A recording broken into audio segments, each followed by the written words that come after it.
Şərtdə deyilir ki, yer səthindən şaqili yuxarı atılmış cismin kinetik enerjisinin onun potensial enerjisinin asılı qrafiki verilmişdir. Bu cismin atılma anındakı kinetik enerjisini joule ilə ifadə edin. Hansı ki, bu cisim yer səthindən şaqili yuxarı atılarkən atıldığı anda onun potensial enerjisi 0 olacaq və kinetik enerjisi maksimum qiymət alacaq. Gəlin baxaq. Tutaq ki, yer səthində olan cisim imiş. Müəyyən bir başlanğıc sürətlə atılıb, V0 başlanğıc sürətlə atılıb və bu zaman əlbəttə ki, o sürəti azala-azala gedəcək və maksimal hündürlükdə onun sürəti olacaq 0-a bərabər və sonra yenidən yerə düşəcək. Baxın, atılma nöqtəsində gördüyümüz kimi yerdən olan hündürlük 0-a bərabərdir. Yəni cisim yer səthindədir. Deməli, onun potensial enerjisi də 0-a bərabərdir. Kinetik enerji hansı düsturla hesablanır? Y kinetik bərabərdir mv0-ın kvadrat bölə 2. Yəni mənim dediyim odur ki, buradakı başlanğıc sürət elə maksimal sürətdir. Niyə?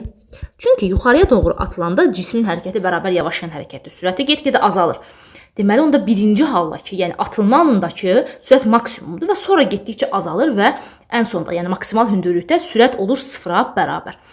Yəni, burada artıq mv0 kvadrat bölə 2 bərabər olacaq elə mv maksimum kvadratı bölə 2-yə.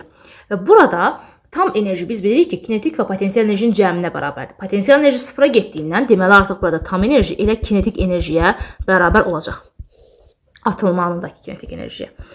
Bizdən nə istəyir? Bu cismin atılma anındakı kinetik enerjisini istəyir. Yəni, elə tam enerjini istəyir. Baxın, tutaq ki, burada gördüyümüz kimi potensial enerji 400 joule olanda bizim kinetik enerjimiz olub 500 joule. Bunların cəmi bizə tam enerjini verəcək, qeyd etdiyim kimi.